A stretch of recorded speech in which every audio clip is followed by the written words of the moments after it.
우주의 마지막 별이 꺼지고 허공 속 마지막 빛이 사라지며 모든 유의법이 소멸할 때 서방극락세계는 여전히 존재할 것인가? 이 문제는 불법이 동방으로 전해진 이래로 수많은 수행자들과 사색가들을 깊이 괴롭혀왔다.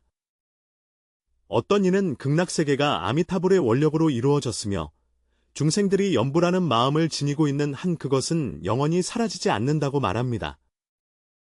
어떤 이들은 모든 법이 인연에 의해 합해진 것이라면 극락세계에도 반드시 성주개공의 과정이 있다고 생각한다. 그러나 진실은 과연 어떠한가? 오늘은 여러분과 함께 우주의 본질에 관한 궁극적인 탐구, 부처님의 가르침 깊은 곳에 숨겨진 놀라운 비밀을 탐험하려 합니다. 이 비밀은 극락세계의 영원성에만 국한되지 않고 전체 법계의 실상의 근본 진리에 관한 것이다. 그것은 당신이 시간, 공간, 생멸에 대해 가지고 있던 전통적인 인식을 완전히 뒤엎고 모든 상대적 개념을 초월한 절대적 진리를 드러낼 것입니다. 정관 21년 깊은 가을, 장안 성박 중남산 중턱의 한 백발의 노승이 홀로 거대한 바위 위에 앉아 멀리 서서히 지는 석양을 응시하고 있었다. 이 노승은 당시 세상을 널리 알린 도선율사로 남산율종의 창시자이며 일생 엄격하게 계율을 지키고 덕행이 고결하여 계율학의 대가로 칭송받았다. 이 고요한 황혼 무렵, 도선의 일생을 바꾼 기이한 사건이 일어났다. 그가 선정에 잠겨 있을 때 허공 속에서 갑자기 맑고 깨끗한 음악 소리가 들려왔다. 이어서 한 줄기 금빛이 하늘에서 내려와 그가 서 있는 빈터 바로 앞에 비쳤다. 금빛이 사라진 후 하늘 옷을 입고 위엄 있는 모습의 천인이 그의 앞에 나타났다. 스님, 수고 많으셨습니다. 천인은 공경히 말씀드렸다. 저는 북방 비사문천왕 좌의 보호신이며 천왕의 명을 받아 특별히 법사님께 법을 청하기 위해 왔습니다. 도원은 이 갑작스러운 만남에 놀랐지만 단연의 수행이 그로 하여금 내면의 평정을 유지하게 했다. 그는 천천히 일어나 앉아 천신이 먼 길을 와서 무엇을 구하는지 알지 못함을 회상하였다. 천신의 표정이 갑자기 엄숙해지자 우리 천중들도 최근 들어 다소 혼란스러움을 느끼게 되었다. 우리 천계의 최고층에는 아주 오래된 천신들이 있으며 그들은 매우 먼 미래를 관찰할 수 있습니다. 그들은 말하길 그들이 우주의 최종 결말을 보았으며 모든 세계의 마지막 귀향을 보았다고 합니다. 서방 극락세계조차도 무량겁 후에는 결국 험으로 돌아갈 것이라고 합니다. 이 발견은 우리를 극도의 공포에 몰아넣었다. 극락세계조차 영원하지 않다면 우리의 모든 수행은 무슨 의미가 있겠는가? 이 질문을 듣고 도원의 마음에도 잔잔한 파문이 일어났다. 이것은 정말로 매우 심오한 문제로서 불법의 근본 의미와 관련되어 있습니다. 그는 오랫동안 명상한 후에 말했다. 천신이 제기한 질문은 확실히 불법의 핵심 진리를 건드린 것이나 이 문제에 답하려면 부처님의 궁극적인 가르침에 대해 매우 깊은 이해가 필요하다. 내가 정진에 들어 관찰해 보겠다. 아마도 어떤 깨달음을 얻을 수 있을 것이다. 말을 마치자 도원은 곧 연꽃좌에 앉아 깊은 선정에 들었다. 이번 선정에서 그의 신식은 마치 시공간의 경계를 넘어 말로 표현할 수 없는 신비로운 경지에 이른 듯했다. 그곳에서 그는 무수한 부처님과 보살님들을 뵙고 우주 실상의 가장 깊은 교법을 들었다. 도원이 참선에서 깨어났을 때 이미 3일이 지난 후였다. 그 천신은 여전히 그곳에서 조용히 기다리고 있었으며 얼굴에는 기대와 존경이 가득해 있었다. 도헌의 얼굴은 이번 깊은 선정으로 인해 더욱 엄숙하고 장엄해 보였으며 눈에는 지혜의 빛이 반짝이고 있었다. 천신 도헌이 입을 열어 말씀하시기를 그의 목소리에는 전에 없던 위엄과 확신이 담겨 있었으며 나는 정정 중에 부처님과 보살님의 가르침을 받아 이제 내 질문에 대답할 수 있게 되었다고 하였다. 그러나 이 답변은 당신이 우주와 불법에 대한 인식을 완전히 바꿔놓을 수 있습니다. 이와 같은 진실을 받아들일 준비가 되셨습니까? 천신은 주저없이 고개를 끄덕이며 스님께 자비롭게 시작해 주시길 요청했다. 답이 아무리 충격적이어도 우리는 기꺼이 경청합니다. 도원은 깊게 숨을 들이쉬고 가운데 얻은 놀라운 깨달음을 이야기하기 시작했다. 여러분이 걱정하는 문제는 실제로 근본적인 오해에서 비롯된 것입니다. 여러분은 극락정토가 독립적으로 존재하는 객관적인 세계라고 생각하기 때문에 그것이 생멸 변화를 겪을까 염려합니다. 그러나 진실은 극락세계의 본질이 생멸의 범주를 초월한다는 것이다. 그것은 법신의 자연스러운 반로이며 진여 본체의 묘용이 드러난 현현이다. 법신이란 무엇인가? 천신이 어리둥절하며 물었다. 법신, 도원이 해석하기를 일체 모든 부처님의 근본체성이며 시공을 초월하고 생멸을 초월하는 것이다. 모든 상대적인 개념을 초월한 절대적 존재. 그것은 생하지도 멸하지도 않고 더럽지도 깨끗하지도 않으며 증가하지도 감소하지도 않는다. 모든 현상계의 부처님 세계와 정토, 극락세계까지도 이 법신의 다양한 현현이다. 마치 허공 속의 구름과 같아서 구름은 모이고 흩어지며 변하지만 허공 자체는 영원히 변하지 않는다. 천신은 어느 정도 깨달음을 얻었지만 여전히 약간의 의혹이 남아있다. 변호사님, 만약 그렇다면 아미타불의 48대원과 극락정토의 여러 위험들은 어떻게 이해해야 할까요? 도원이 미소 지으며 말했다. 이것이 바로 불법의 가장 미묘한 부분입니다. 아미타불의 48원은 겉으로 보기에 구체적인 정토 세계를 세우려는 것이지만 실제로는 법신 지혜의 자비가 드러난 모습이다. 이 원력들은 시공간에 존재하는 물질 세계를 창조하려는 것이 아니라 일체 중생이 본래 지닌 청정한 부처, 성품을 드러내려는 것이다. 나는 선정 중에 아미타불의 진정한 모습을 보았다. 도원이 계속 말했다. 그는 형태나 상이 있는 개체로 존재하는 것이 아니라 모든 중생 내면 깊은 곳의 청정 본성에 집중된 구현이다. 소위 극락세계란 실제로 이러한 청정 본성이 완전히 나타날 때의 경계 상태를 말한다. 중생의 심성이 궁극적으로 청정에 이르면 극락세계가 자연히 나타나고 중생의 심성이 번뇌에 가려지면 극락세계는 숨겨져 나타나지 않는다. 그러나 이러한 청정본성 자체는 영원히 변하지 않기 때문에 극락세계의 본질도 영원히 변하지 않는다. 천신은 신이 된 듯 듣고는 참지 못하고 물었다. 그렇다면 미래를 볼 수 있는 저 천신들이 왜 극락세계가 사라지는 것을 보았나요? 도원은 잠시 생각에 잠기더니 말했다. 이것은 관찰의 차원 문제와 관련이 있다. 그 천신들은 비록 매우 먼 미래를 관찰할 수 있으나 그들이 관찰하는 것은 현상계의 차원에 불과하며 상대적인 차원의 변화일 뿐이다. 상대적인 차원에서 보면 확실히 모든 것은 성주개공, 성주배공의 과정을 거치며 이는 다양한 불토와 정토의 외적 현현을 포함한다. 그러나 그들은 절대적인 차원의 실상을 관찰할 수 없으며 시공간을 초월한 법신의 경지를 볼 수 없다. 예를 들어 도연이 계속하여 도를 설명하는 것은 마치 한 사람이 바다 표면의 파도만 보고 파도의 오르내림 변화를 보면서 전체 바다가 변하고 있다고 생각하는 것과 같다.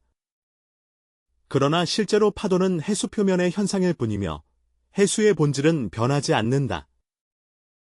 마찬가지로 천신들이 본 극락세계의 소멸은 단지 현상적인 변화일 뿐이며 극락세계의 본질인 법신의 묘용은 영원히 사라지지 않는다.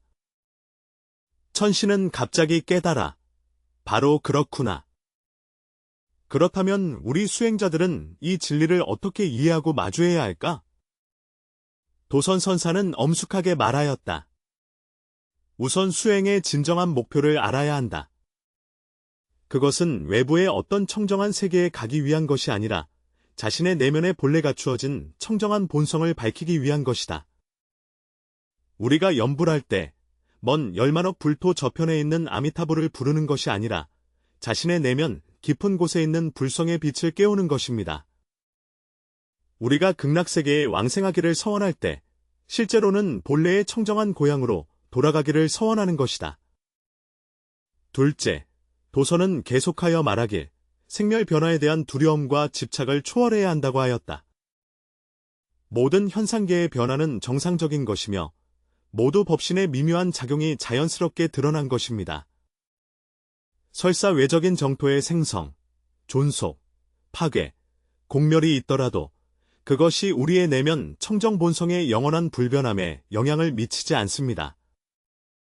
마치 하늘의 구름이 아무리 변해도 허공 자체의 청정무염함을 영향을 주지 않는 것과 같습니다. 가장 중요한 것은 도선의 목소리가 더욱 장엄해졌다는 점이며 모든 불토와 정토의 근본 원천이 바로 우리의 마음 성품임을 인식하는 것이다. 마음이 청정하면 불국토도 청정하고 마음이 지혜로우면 불국토도 지혜롭다.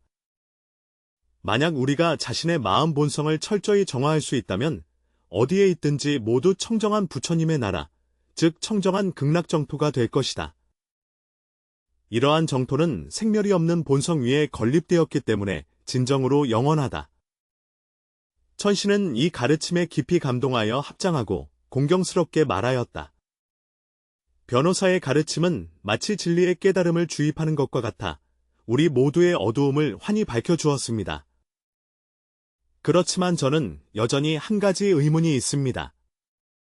극락세계의 본질이 영원히 변하지 않는 것이라면 왜 아미타불께서는 구체적인 정토를 세우겠다는 서원을 세우신 것일까요? 왜 중생들에게 곧바로 마음을 밝히고 성품을 깨닫게 하지 않으셨을까요? 이 문제는 도연을 깊은 사색에 잠기게 했다. 오랜 시간이 지나서야 그가 입을 열어 대답했는데 이것이 바로 부처와 보살의 무한한 자비와 지혜로운 방편을 나타낸다. 중생의 근본은 천차만별이며 깨달음의 성숙도는 서로 다르다.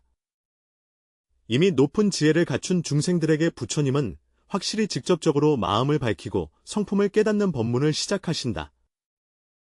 그러나 대부분 아직 지혜가 성숙하지 않은 중생들에게는 직접적인 가르침이 이해되고 받아들여지기 어려운 경우가 많다.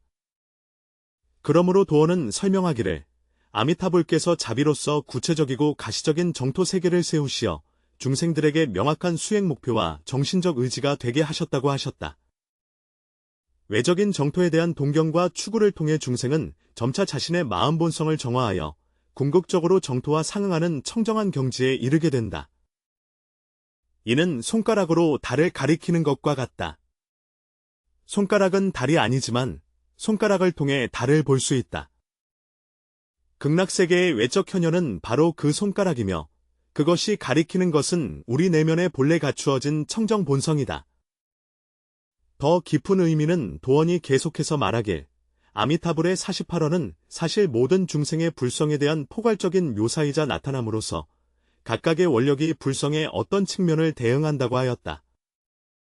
예를 들어 제18원 10년필생, 18원 10년필생은 불성이 본래 구비되어 있어 복잡한 수행 없이도 나타날 수 있음을 표현한다. 19번째 서원은 보리심을 발하여 여러 공덕을 닦는 것으로 이는 부처님 성품의 끝없는 자비와 지혜가 있음을 나타냅니다. 이러한 원력의 가피로 중생들은 점차 자신이 본래 부처임을 깨닫고 본래 정토 안에 있음을 알게 된다. 천신은 들으면 들을수록 점점 더 충격을 받았다. 스승님의 가르침 덕분에 저는 놀라운 진리를 깨달았습니다.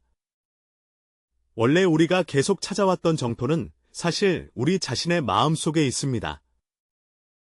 우리가 계속해서 예배하는 아미타불은 사실 우리 자신의 본래 모습입니다. 도어는 고개를 끄덕이며 확인했다. 바로 그렇다. 이것이 바로 붓다가 화엄경에서 말한 마음, 부처, 중생이 세 가지 모두 다르지 않다는 것이다. 마음, 부처, 중생은 본질적으로 완전히 동일하며 모두 청정무염한 법신의 성품이다. 우리가 부처와 멀리 느끼고 정토와 멀리 느끼는 것은 오직 우리의 인식이 무명번뇌에 의해 가려져 있기 때문이다. 이 장애들이 제거되면 우리는 우리가 원래 한 번도 정토를 떠난 적이 없고 한 번도 부처님의 품을 떠난 적이 없다는 것을 깨닫게 됩니다. 그러자 천신은 계속해서 물었다. 이러한 이해 아래 연보랑생의 수행 방법은 어떻게 실천해야 합니까? 도원은 잠시 깊이 생각한 후 대답했다. 염불의 진정한 의미는 밖에서 부처를 구하는 것이 아니라 내면에서 부처를 깨닫는 것이다. 우리가 남무아미타불을 외칠 때마다 실제로는 우리 마음 깊은 곳에 있는 깨달은 본성을 부르고 있는 것이다. 나무, 남무의 뜻은 귀일, 귀일, 귀명, 귀명, 이며, 아미타, 아미타의 뜻은 무량광, 무량광, 무량수, 무량수로서 우리의 본성에 내재한 무한한 지혜와 영원한 존재를 나타냅니다. 그러므로 염불은 스스로 본래 가지고 있던 빛과 영혼으로 돌아감을 상기시키는 것이다. 왕생의 진정한 의미는 도원 스님이 계속 설명하셨듯이 몸이 한 곳에서 다른 곳으로 이동하는 것이 아니라 마음의 성품이 혼미에서 깨달음으로 전환되고 더러움에서 청정으로 나아가는 것을 뜻합니다. 우리의 마음 본성이 아미타불과 같은 청정한 경지에 도달하면 자연히 극락세계로 왕생하게 되는데 그때 우리의 내면이 바로 극락세계의 진실한 현현이기 때문이다. 이러한 이해가 실제 수행지도에 어떤 의미가 있나요? 천신이 물었다. 도원이 대답했다. 우선, 이것은 우리의 수행을 더욱 견고하고 힘있게 만든다. 우리는 더 이상 외부의 구원을 기원하는 것이 아니라 자신의 내면의 힘을 개발하고 있다. 모든 부처님의 이름 소리는 자신에 대한 확신의 긍정이며 매번 서원하는 것은 본성에 대한 인정을 의미합니다. 이러한 수행은 자신감과 힘으로 가득 차 있습니다. 둘째, 이것은 수행의 결과에 대한 우리의 확신을 더욱 굳건하게 한다. 우리가 도달하고자 하는 목표는 멀리 다른 곳에 있는 것이 아니라 바로 우리 자신의 내면에 있습니다. 우리가 마음을 깨끗이 정화하려고 노력한다면 반드시 도달할 수 있습니다. 이것은 우물을 파서 물을 길어 올리는 것과 같다. 계속 파면 반드시 수원, 물줄기를 발견할 수 있는데 그 이유는 물줄기가 원래 땅 속에 있기 때문이다. 셋째, 이것은 우리의 수행을 더욱 유연하고 원흉하게 만듭니다. 우리는 모든 법문이 같은 목표를 향하고 있으며 모두가 우리 자신의 본래 모습을 알아가도록 돕는다는 것을 이해합니다. 염불이든 참선이든 계를 지키든 선정수행이든 모두 마음의 본성을 정화하는 것이며 모두 부처의 성품을 드러내는 것이다. 이로써 문벌에 대한 편견이 없고 높고 낮음의 구분도 없게 된다. 가장 중요한 것은 도연이 도를 강조한 것으로 이러한 이해는 우리에게 생사에 대한 전혀 새로운 인식을 가져다 주었습니다. 죽음은 더 이상 무서운 종말이 아니라 본래로 돌아가는 기회이다. 몸의 속박이 해제될 때 만약 마음 본성이 이미 정화되었다면 곧바로 청정한 불성의 광명이 나타날 수 있는데 이것이 진정한 왕생 성불이다. 천신은 마음이 크게 요동치며 감탄하였다. 법사의 설법은 참으로 깨달음을 줘서 나로 하여금 불법에 대해 완전히 새로운 인식을 갖게 하였다. 하지만 나는 여전히 궁금하다. 이러한 이해 아래에서 우리는 다른 모든 부처님의 세계와 보살님들을 어떻게 보아야 할까?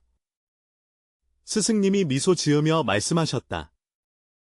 모든 부처님의 세계와 보살님들은 근본적으로 동일한 법신의 다양한 현현일 뿐이다.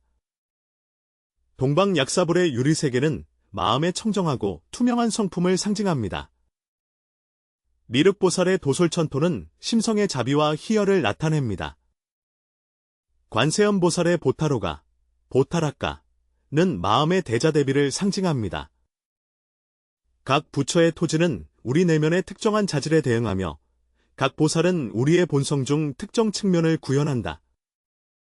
우리가 다양한 부처님과 보살님께 예배할 때 실제로는 자신의 내면에 해당하는 덕목을 개발하는 것입니다.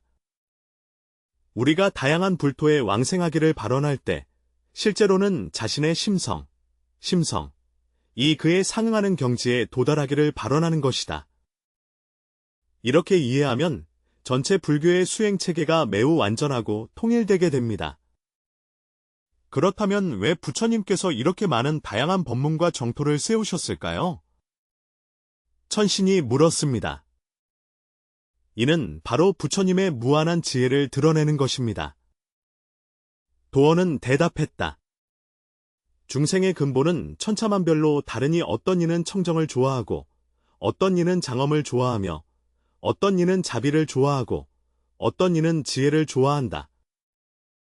부처님께서는 자비로이 여러 가지 다양한 정토와 법문을 세워 각 중생이 자신에게 적합한 수행의 길을 찾을 수 있도록 하셨다.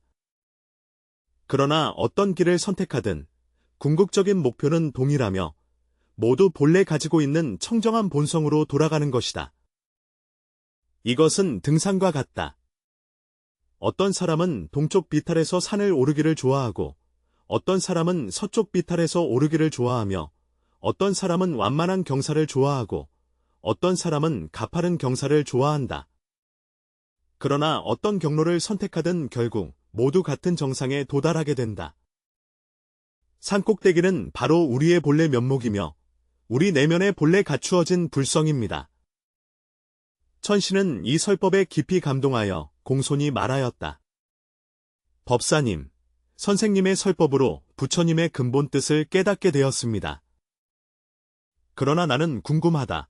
모든 부처님의 세계가 마음의 현현이라면 우리 천신들은 어떻게 수행해야 하는가? 도연이 천신을 진지하게 바라보며 말하였다. 천신은 복덕이 깊지만 그렇다고 해서 교만심을 일으켜서는 안 된다. 알아야 할 것은 천복은 비록 특승하지만 여전히 유의법이며 여전히 생멸 변화가 있다는 것이다. 진정한 해탈은 천복을 누리는 데 있는 것이 아니라 모든 유의법을 초월하여 무의의 열반 경지를 증득하는 데 있다. 천신들에게 있어서 수행의 중점은 항상 자신의 마음성을 관조하는 데 있으며 천계의 여러 가지 향락에 현혹되지 않는 것이다. 이러한 쾌락들은 모두 인연에 의해 모여 이루어진 산물이며 무상하여 늘 변하는 것임을 알아야 한다. 오직 내면의 청정 본성만이 영원히 변치 않는 의지처이다. 구체적인 수행 방법에 대해 도원이 계속해서 지도하였다. 천신은 자비, 희락, 사념, 사무량심 네 가지 무량심을 많이 닦을 수 있는데 이러한 품성들이 마음과 본성을 직접 정화하여 불성을 드러나게 하기 때문이다. 동시에 무상한 이치를 자주 생각하여 천계의 온갖 아름다움에 집착하지 말아야 한다. 정법을 수호하고 다른 중생이 깨달음을 얻도록 돕겠다는 서원을 세우라. 타인을 이롭게 하는 행위는 마음을 정화하는 가장 훌륭한 방법이기 때문이다. 가장 중요한 것은 천신이 자신의 천신 정체성 또한 인연과 합에 의해 생겨난 결과임을 이해하는 것이며 진정한 자아가 아님을 알아야 한다는 것이다. 진정한 자아는 관찰할 수 있고 사유할 수 있으며 서원을 세울 수 있는 청정한 깨달음이다. 이 깨달음이 바로 불성이며 모든 부처님과 하나도 다르지 않은 법신이다. 이를 깨닫는 것이 바로 진정한 깨달음이다. 천신은 이 말씀을 듣고 마음속에 법희와 감사함이 가득해졌다. 그는 깊이 도원에게 탐내하며 말했다. 스승님께서 자비로이 우리에게 이처럼 깊고 귀한 법약을 열어주셨으니 우리는 정성껏 받아 지니며 부지런히 수행하고 이 법약을 다른 천신 중생들에게도 전하겠습니다. 도원은 합장을 하며 답례하고 말하였다. 불법의 오인은 본래 중생을 널리 제도하는 데 있사오니 여러분 천신 중생들에게 이익을 줄 수 있음도 제 영광입니다. 여러분이 이 이치를 진정으로 체득하여 조속히 궁극적인 해탈에 이르시길 바랍니다. 천신이 이별할 때 다시 물었다. 법사님, 우리가 천계로 돌아가면 다른 천신들이 이 일에 대해 의문을 품을 때 어떻게 답변해야 합니까? 도원이 깊이 생각한 후 대답했다. 가장 중요한 것은 모두가 이해하도록 하는 것입니다. 불법의 핵심은 외적인 형식에 있는 것이 아니라 내적인 깨달음에 있습니다. 극락세계이든 다른 정토이든 연불이든 다른 수행 방법이든 모두 우리 자신의 본래 모습을 깨닫는 도구일 뿐입니다. 도구 그 자체가 목적이 아니며 도구를 통해 이루어지는 깨달음이 진정한 목적이다. 만약 어떤 천신이 정토의 영구성에 대해 의심을 가진다면 이렇게 설명할 수 있습니다. 상대적인 차원에서 보면 모든 것은 생멸 변화가 있으며 이것이 연기법의 기본 법칙입니다. 그러나 절대적인 차원에서 보면 생멸 변화 자체가 불생불멸의 법성의 자연스러운 현현이다. 파도가 일렁이듯 변화가 있으나 물의 젖음성은 항상 변하지 않듯이 현상은 변하나 법성은 영원히 변하지 않는다. 정토의 본질은 바로 이 영원히 변하지 않는 법성에 있으므로 그것을 영원하다고 말한다. 만약 어떤 천신이 이런 이해가 너무 심오하다고 느낀다면 먼저 실용적인 관점에서 수행을 시작할 수 있습니다. 염불, 계율 준수, 선정 수행 등의 방법으로 마음을 정화하면 마음이 충분히 청정해졌을 때 자연스럽게 이러한 깊은 진리를 체험할 수 있다. 이해와 체험은 상호 보완적이며 어느 한쪽도 소홀히 할 수 없습니다. 천신은 고개를 끄덕이며 이해를 나타내고 공손히 도원 변호사에게 작별 인사를 했다. 천신의 형상이 밤하늘에서 사라질 때 도원은 홀로 산 위 바위에 앉아 가득한 별들을 응시하며 깊은 감회를 느꼈다. 이번 천신과의 대화는 천신의 의문을 해소했을 뿐만 아니라 도원 스스로도 불법에 대해 더욱 깊은 깨달음을 얻게 하였다. 시간이 흐르면서 도선법사와 천신의 대화 내용이 점차 불교계에 퍼져나갔다. 많은 고승대덕들이 이 가르침을 듣고 깊은 충격과 깨달음을 받았다. 특히 정토법문을 전문적으로 수행하는 수행자들은 이러한 법문을 들은 후 자신의 수행에 대해 전혀 새로운 인식을 가지게 되었다. 이러한 인식은 그들의 수행을 더욱 정진하게 하고 더욱 믿음으로 가득 차게 한다.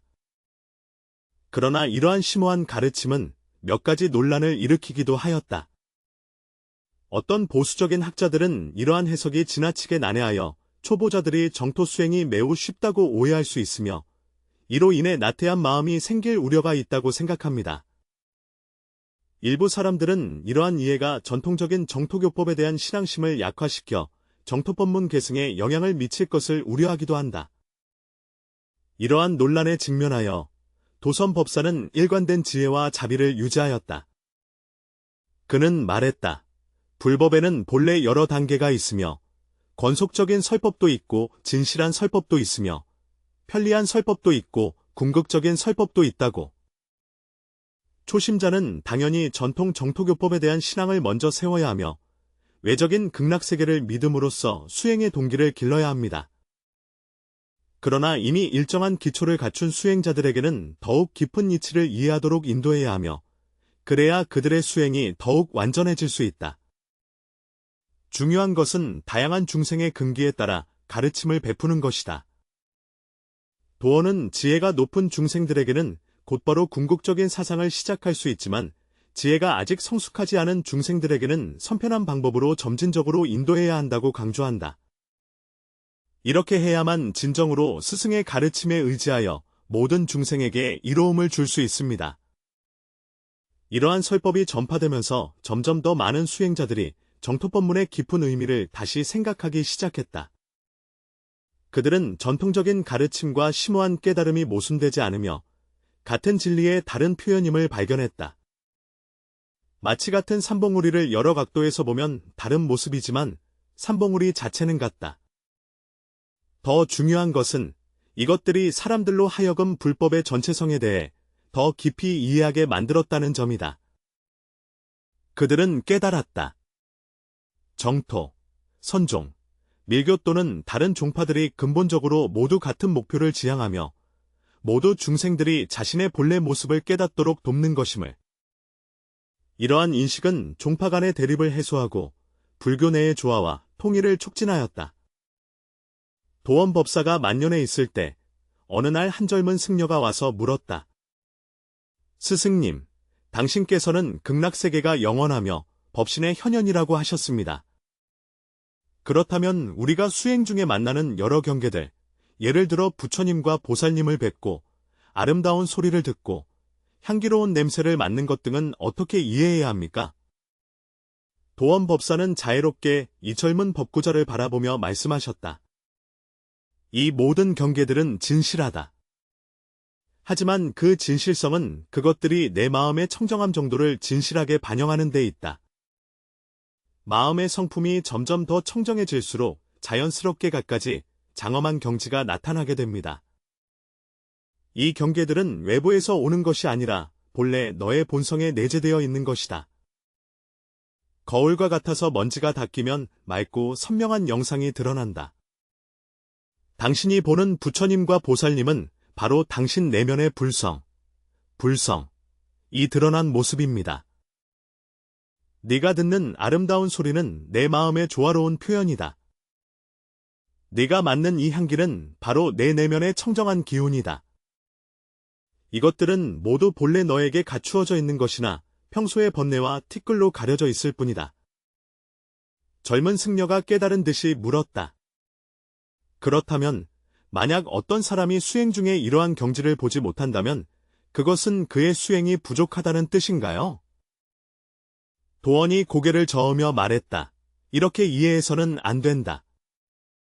각 사람의 근본이 다르고 의지하는 바의 무게가 다르기 때문에 수행의 표현도 달라진다.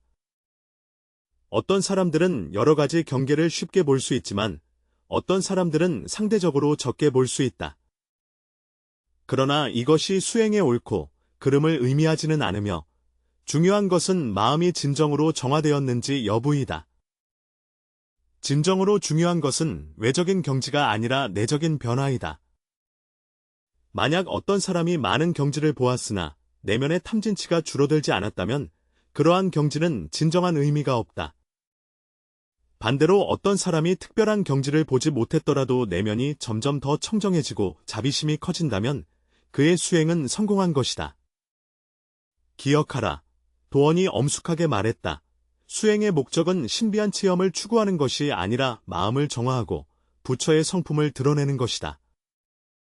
모든 외부 세계는 단지 이 과정 중의 부산물일 뿐이며 우리가 집착해야 할 대상이 되어서는 안 된다. 이 젊은 승려는 깊은 영감을 받아 이후 수행에서 내면의 정화에 더 중점을 두고 외적인 경지를 일부러 추구하지 않게 되었다. 그의 수행은 더욱 견고하고 정진하게 되었으며 결국 훌륭한 성취를 이루었다. 시간이 흐름에 따라 선포법사는 정토의 영원성에 대해 설법하기 시작했고 점점 더 널리 퍼져 수많은 수행자들에게 영향을 미쳤다. 이러한 시작은 사람들의 정토가 사라질지에 대한 의구심을 해소했을 뿐만 아니라 더욱 중요한 것은 사람들로 하여금 불법의 본질에 대해 더 깊이 이해하게 만들었다. 점점 더 많은 수행자들이 진정한 정토는 먼 다른 곳에 있는 것이 아니라 자신의 내면 깊숙이 있다는 것을 깨닫고 있다. 진정한 부처님은 허공 속에 계신 것이 아니라 본래 자신이 지닌 청정한 본성에 계십니다. 임제 2년 봄, 도연 율사는 이미 80에 가까운 나이였고 몸은 점점 쇠약해지고 있었으나 그의 마음 상태는 그 어느 때보다도 더욱 맑고 투명하였다. 생의 마지막 단계에서 그는 종남산의 청석 위에 자주 혼자 앉아 먼 산과 가까운 물을 응시하며 불법의 깊은 의미에 대한 끝없는 깨달음으로 마음이 가득 차 있었다. 바로 이 따뜻한 봄날, 법을 청하러 왔던 그 천신이 다시 도원 앞에 나타났다. 이번에는 천신의 표정에 깊은 감사와 경외심이 담겨 있었다. 스님, 천신이 공손히 말했습니다. 지난번 스님의 설법을 들은 이후로 저희 청계에는 큰 변화가 있었습니다. 무수한 천신들이 정토의 진정한 의미를 깨달아 마음의 평안을 얻었다. 많은 천신들이 수행의 진정한 목적을 깨닫고 더욱 정진하여 수행하였다. 우리는 특별히 이 기쁜 변화를 보고드리기 위해 왔으며 다시 한번 당신의 지도를 부탁드립니다. 도원은 미소 지으며 고개를 끄덕였다. 천신과 중생들에게 이익을 줄 수 있는 것은 제 영광입니다. 하지만 수행 중에 어떤 어려움이나 의문이 있는지 알고 싶습니다. 천신은 약간 머뭇거리며 말했다. 법사님, 사실 저희에게 깊은 의문이 하나 있습니다. 우리가 이미 정토가 마음속에 있고 불성이 본래부터 있다고 이해했는데 왜 무량겁 동안의 수행이 있어야만 부처가 될 수 있는 건가요? 왜 바로 그 자리에서 궁극적인 깨달음을 얻을 수 없는가? 이 문제는 불법 수행의 근본적인 문제를 건드리고 있다. 도원은 잠시 깊은 생각에 잠긴 후 말했다. 내 질문은 매우 심오하다. 이것은 이요. 니오와 증오의 차이에 관한 것이다. 이론적으로 모든 중생은 본래 부처이며 본래 모든 부처의 공덕과 지혜를 완전히 갖추고 있습니다. 그러나 이 본래 진인 불성은 무시의 무명번뇌에 의해 가려져 있어 마치 햇빛이 먹구름에 가려진 것과 같다. 부처님의 성품이 본래부터 있음을 인식하는 것은 이론적 깨달음이며 이치에 대한 이해이다. 그러나 이 부처님의 성품을 진정으로 드러내어 일상생활 속에서 자연스럽게 나타나게 하려면 실제적인 수행이 필요하며 부처님의 성품을 가리는 무명번뇌를 점차 제거해야 하는데 이것이 깨달음의 과정이다. 진주가 진흙에 덮여 있는 것과 같다. 도어는 비유를 들어 설명하였다. 명주의 광명은 본래 그 자리에 있으나 진흙대가 가려버렸을 뿐이다. 진흙 속에 있는 진주를 인식하는 것은 선물이지만 진주를 진정으로 빛나게 하려면 진흙을 한 겹 한 겹 씻어내야 하며 이 씻어내는 과정이 바로 수행이다. 천신은 문득 깨달아 이렇게구나. 그렇다면 이 세정 과정이 왜 이렇게 오랜 시간이 필요한가요?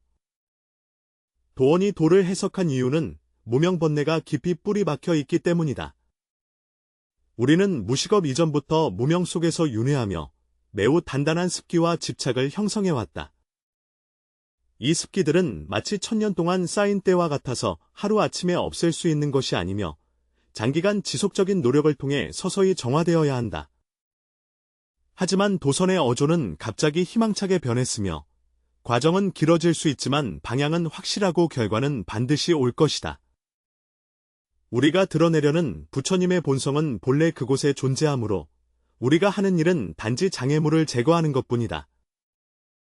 우물을 파서 물을 깃는 것과 마찬가지로 계속해서 파기만 하면 반드시 물줄기를 만날 수 있으니 물줄기는 원래 땅속에 있기 때문입니다. 더 중요한 것은 도원이 계속해서 말하기를 수행하는 과정에서 우리는 끊임없이 불성의 현현을 경험하게 된다는 것이다. 우리 마음이 청정해질 때마다 부처님의 성품인 빛이 드러나고 우리는 내면의 평화와 기쁨을 느끼게 됩니다. 이러한 체험들은 우리로 하여금 더욱 정진하여 수행하게 하며 선순환을 이루게 한다.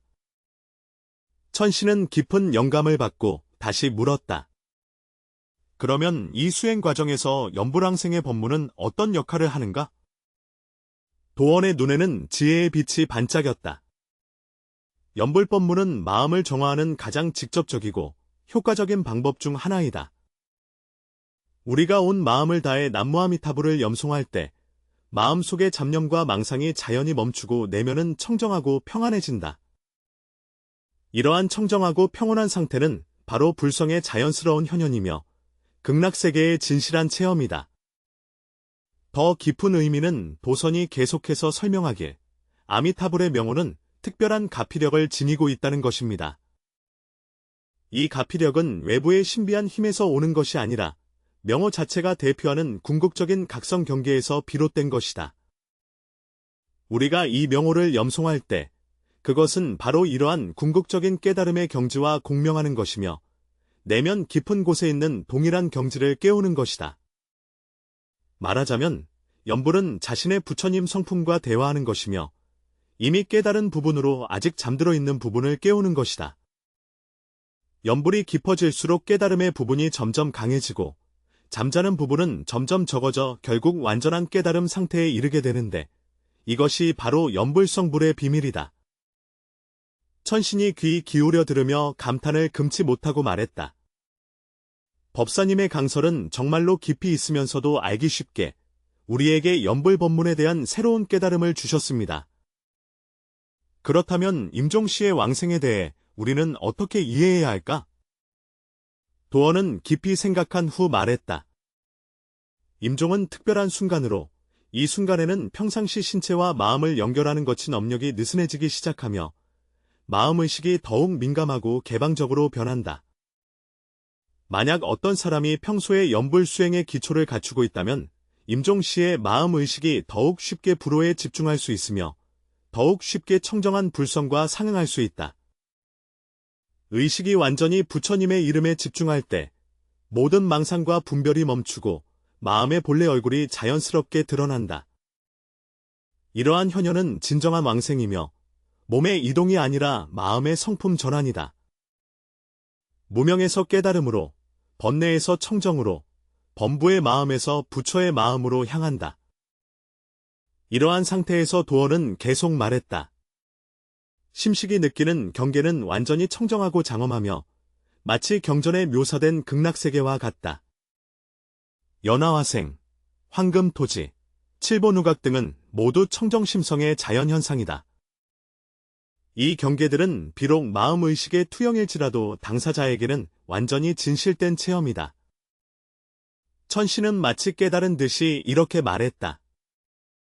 이와 같이 보건대 극락세계로 왕생하는 것과 마음을 밝히고 본성을 통찰하여 깨달아 부처가 되는 것은 본질상 동일한 것이다. 도원은 확신에 찬 고개를 끄덕이며 완전히 옳다고 하였다. 모든 수행 법문들은 궁극적인 의미에서 동일한 목표를 향하고 있으며 모두 중생이 자신의 본래 모습을 인식하도록 돕는 것이다. 연불왕생, 선참 깨달음, 밀교 신신성불은 겉으로는 방법이 다르나 본질적으로는 모두 마음을 정화하고 부처의 성품을 드러내는 것이다.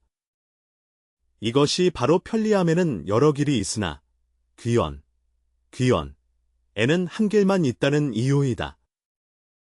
어떤 수행 방법을 선택하든 진정으로 마음과 성품을 정화할 수 있다면 모두 궁극적인 깨달음에 이를 수 있다. 중요한 것은 방법의 형식이 아니라 수행의 진실성과 깊이입니다. 바로 그때 골짜기에서 울려 퍼지는 맑고 고요한 종소리가 들려왔다. 그것은 가까운 사찰의 저녁 예불 종소리였다. 이 종소리를 들은 도원의 표정은 더욱 엄숙하고 숭고해졌다. 그가 천신에게 말하였다. 시간이 늦었지만 나는 마지막으로 중요한 통찰을 너와 나누고 싶다. 천신은 곧바로 집중하여 들었고 도원은 천천히 말씀하셨다. 나는 수년간의 수행과 사유 속에서 점점 더 깊이 깨달았다. 부처님께서 정토법문을 세우신 가장 깊은 뜻은 단지 중생들에게 수행의 목표를 주기 위함만이 아니라 중생들로 하여금 근본적인 진리를 알게 하려는 것이다. 정토와 염토, 부처와 중생, 깨달음과 미혹은 근본적으로 하나이며 모두 같은 법성의 다른 현현이다. 우리가 염불하며 정토에 태어나기를 바랄 때 사실은 집으로 돌아가는 길을 찾고 있는 것이며 그 집이 바로 우리의 본래 청정한 본성이다. 우리가 아미타불을 예배할 때 사실은 자신의 내면 깊은 곳에 있는 깨달음의 지혜를 예배하는 것이다. 이 과정은 우리로 하여금 점차 깨닫게 한다. 우리는 사실 결코 집을 떠난 적이 없으며 결코 부처님과 분리된 적이 없다는 것을. 이러한 인식이 가져다주는 것은 단지 개인의 해탈뿐만 아니라 전체 우주의 실상에 대한 깊은 통찰이다. 우리는 모든 중생이 미래의 부처임을 이해하며 모든 번뇌가 보리의 씨앗이고 모든 고통이 깨달음의 기회임을 안다. 이러한 인식은 우리로 하여금 모든 중생에 대해 한없는 자비를 일으키게 하며 모든 현상에 대해 차별 없는 지혜를 일으키게 합니다. 천신은 이 말에 깊이 감동하여 말하였다. 법사님, 당신의 설법으로 우리는 깨달았습니다.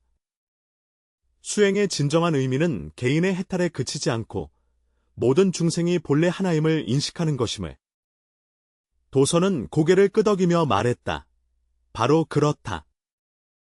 우리가 정토의 영원성을 진정으로 깨닫고 불성의 본유성을 이해하게 되면 자연스럽게 모든 중생이 이 진리를 깨닫도록 돕고자 하는 원력이 일어나게 됩니다. 이것이 바로 보살도의 정신이며 또한 부처님께서 모든 법문을 세우신 근본 목적입니다. 그러므로 도선의 목소리는 더욱 엄숙해졌다. 우리가 정토연불 수행하는 것은 단지 자신의 왕생만을 위함이 아니라 모든 중생이 자신의 내면에 있는 정토를 인식하고 본래 지닌 청정본성으로 돌아가도록 발언하는데 더욱 중점을 두어야 합니다. 이러한 수행만이 진정한 완전함이며 진정으로 부처님의 본뜻에 부합하는 것이다. 천신께서 공손히 말씀하셨다. 변호사의 가르침은 우리에게 무한한 이익을 가져다 주었습니다. 우리는 반드시 이러한 귀중한 법요를 더 많은 중생들에게 전파하여 그들이 모두 정토의 진정한 의미를 깨달을 수 있도록 도울 것입니다. 도원이 미소 지으며 말했다. 기억하라. 이 법약을 전할 때 반드시 지혜롭고 편리하게 하라. 초심자들에게는 여전히 전통 정토교법에 대한 신심을 세우도록 격려해야 한다. 기초가 있는 수행자들에게는 점차적으로 더 깊은 진리를 이해할 수 있도록 인도한다.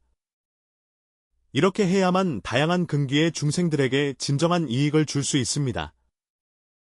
밤이 점점 깊어지자 천신은 작별을 준비하였다. 이별할 때 그가 물었다. 마부님, 이 정토의 영속성에 관한 깊은 계시는 언제쯤 더 널리 이해되고 받아들여질 수 있을까요? 도연은 하늘 가득한 별을 응시하며 오랫동안 깊이 생각한 후 말했다. 이것은 인류 전체의 지혜 수준이 향상되어야 가능한 일입니다. 더 많은 사람들이 상징과 실상의 관계를 이해하고 대립적인 사고 방식을 초월하며 원흉한 지혜로 모든 현상을 바라볼 수 있을 때 이러한 깊은 법문은 널리 받아들여질 수 있다. 그러나 도연은 계속해서 말했다. 진리의 씨앗이 한번 뿌려지면 알맞은 때에 싹이 트고 자라날 것이다. 지금 우리가 하는 전파와 설법은 모두 미래의 깨달음을 준비하는 것입니다. 비록 현대인들이 완전히 이해하지 못하더라도 후대인들은 그로부터 이익을 얻을 것이다. 천신은 깊이 감동하여 도원에게 깊이 절한 후 밤하늘 속으로 사라졌다. 이후의 날들 동안 도연 변호사는 더욱 정진하여 수행하였고 동시에 법을 구하러 오는 제자들을 더욱 자비롭게 가르쳤다. 그는 자주 말하길 정토는 마음속에 있으며 불성은 본래부터 존재한다고 하였다. 염불은 곧 마음을 염하는 것이며 왕생은 곧 집으로 돌아가는 것이다. 이 간단한 말 속에는 매우 깊은 지혜가 담겨 있어 수많은 수행자들에게 이익이 됩니다. 고종건봉 2년 가을, 도연 율사가 평화롭게 열반에 드셨다. 그의 생애 마지막 순간에 얼굴에는 평온한 미소가 떠올랐으며 마치 그가 전한 모든 진리를 직접 체험한 것처럼 보였다. 제자들의 기록에 따르면 율사가 원적할 때 주위에는 이상한 향기가 가득했고 허공에서는 아름다운 음악 소리가 들려왔다. 이러한 상서로운 향기는 그가 진정으로 마음의 극락정토로 왕생했음을 증명한다. 도원 변호사가 남긴 정토 영속성에 관한 설법은 중국 불교사에서 귀중한 재산으로 남아있다. 이러한 법문은 수행자들이 정토가 소멸될지에 대한 의문을 해소했을 뿐만 아니라 정토법문 수행에 더 깊은 방향을 제시하는 데 더욱 중요한 역할을 하였다. 후대의 역사에서 점점 더 많은 고승대덕들이 이 사상 전통을 계승하였다. 그들은 정토법문을 널리 알릴 때 전통 교법의 정신을 유지함과 동시에 더 깊은 지혜의 통찰을 융합하였다. 그들은 신도들에게 부처님을 염송하는 것은 외부에서 구하는 것이 아니라 내면에서 깨닫는 것이라고 말했습니다. 왕생은 떠나는 것이 아니라 돌아오는 것이며 극락세계는 멀리 있는 것이 아니라 바로 지금의 청정한 마음 안에 있다고 하였습니다. 이러한 이해는 정토법문을 더욱 원흉하고 완전하게 만들며 수행자의 수행을 더욱 힘있고 효과적으로 만든다. 그들은 더 이상 외부의 구원을 수동적으로 기다리는 것이 아니라 능동적으로 내면의 힘을 개발한다. 그들은 더 이상 왕생을 먼 이상으로 여기지 않고 오히려 현재 바로 경험할 수 있는 경지로 여긴다. 더 중요한 것은 이러한 이해가 불교 내부의 다양한 종파들이 공통의 기반을 찾게 했다는 점입니다. 정토종이든 선종이든 천태종이든 화엄종이든 모두가 인식하는 바는 모든 수행법문이 궁극적인 의미에서는 같은 목표를 향하고 있으며 모두 중생이 자신의 본래 모습을 깨닫도록 돕는다는 것이다. 이러한 인식은 중국 불교의 조화로운 발전을 촉진하였고 후대 수행자들에게도 더욱 폭넓은 수행의 길을 제공하였다. 오늘날까지도 도선법사의 정토 영원성에 관한 견해는 여전히 중요한 현실적 의미를 지니고 있다. 이 과학이 밝게 발전한 시대의 사람들은 종교를 보다 이성적이고 깊이 있게 이해하고 있습니다. 전통적인 외적인 정토에 대한 신앙은 여전히 그 가치를 지니고 있으나 점점 더 많은 수행자들이 내면의 마음의 정화와 깨달음에 관심을 가지고 있다. 도선율사의 가르침은 그들에게 중요한 이론적 지침과 수행 방향을 제공하였다. 현대의 수행자들은 이 법문을 배우면서 정토법문의 진정한 의미를 깨달았다. 그들은 염불할 때 더 이상 기계적으로 기호를 반복하는 것이 아니라 마음을 다해 각 기호의 소리와 내면의 불성이 공명하는 것을 느낀다. 그들은 왕생을 발언할 때 더 이상 외부의 아름다운 세계만을 갈망하지 않고 자신의 마음성과 극락세계에 상응하는 청정한 경지에 도달할 것을 발언한다. 이러한 수행은 더욱 깊은 변화를 가져왔다. 수행자는 염불이 깊어짐에 따라 마음이 점점 평온해지고 지혜가 점점 밝아지며 자비심이 점점 넓어짐을 깨닫게 된다. 그들은 일상생활 속에서도 이러한 청정하고 평화로운 마음 상태를 유지하여 주변 환경도 조화롭고 아름답게 만든다. 이것이 바로 참된 정토가 인간 세상에 나타난 것이다. 우리가 진정으로 정토의 영원성을 이해할 때 우리는 극락세계가 사라지지 않는다는 것을 알게 됩니다.